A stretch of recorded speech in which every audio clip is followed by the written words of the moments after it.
வணக்கம் சகோதர சகோதரிகளே. இன்று நாம் தமிழ்நாட்டின் புதுக்கோட்டை மாவட்டத்தில் அமைந்துள்ள ஆன்மீக ரீதியாக மிகவும் தனித்தன்மையுடன் விளங்கும் திருப்பெருந்துறை ஆத்மநாதர் திருக்கோவிலின் தல வரலாற்றையும் சிறப்புகளையும் பற்றி அறிந்து கொள்வோம். இது ஒரு சாதாரண சிவன் கோயில் இல்லை. இங்கு சிவபெருமான் ஆத்மநாதர் என்ற அரிய வடிவில் அரூபமாக காட்சி தருகிறார். இதுபோல வேறு எங்கும் கிடைக்காத ஒரு அனுபவம். ஆத்மநாதர் அருட்செல்வம்.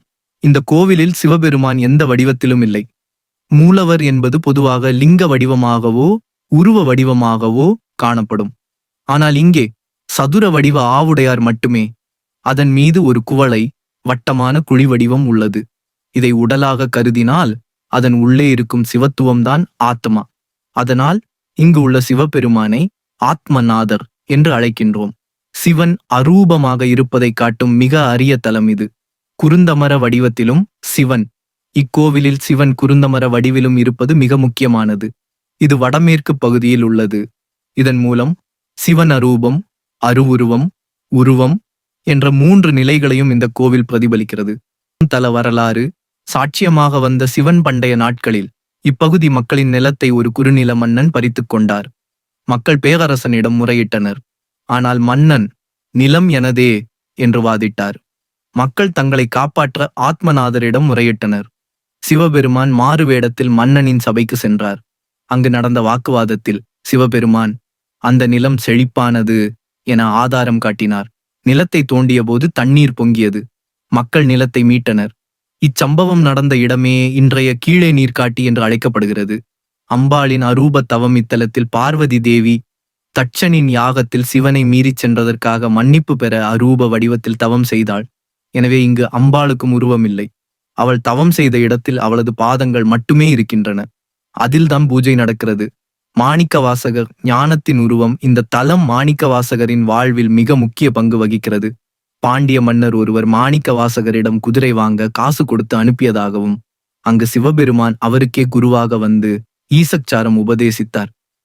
இந்த பக்தி உணர்வு காரணமாக அரசர் கொடுத்த பணத்தில் மாணிக்க வாசகர் இந்த கோவிலை கட்டினார் என கூறப்படுகிறது. மாணிக வாசகருக்கு ஈசன் உபதேசித்ததால் இத்தலம் கல்விக்காகவும் ஞானத்திற்காகவும் வழிபடத்தக்கது. இங்கு வரும் பக்தர்கள் பல நன்மைகள் பெற்று வருகிறார்கள். தொழில் முன்னேற்றம், திருமண யோகம், புத்திர பாக்கியம், தாயாக வேண்டுபவர்கள் அம்பாள் சன்னதி முன்பு தொட்டில் கட்டி வளையல் வைக்க அவர்கள் வேண்டுதல்கள் நிறைவேறுகிறது. கலை, கட்டிடம், ஆன்மீக தனிச்சிறப்பு. இந்த கோவில் முழுவதும் கற்களில் மர வடிவங்களைப் போல செதுக்கப்பட்டுள்ளது.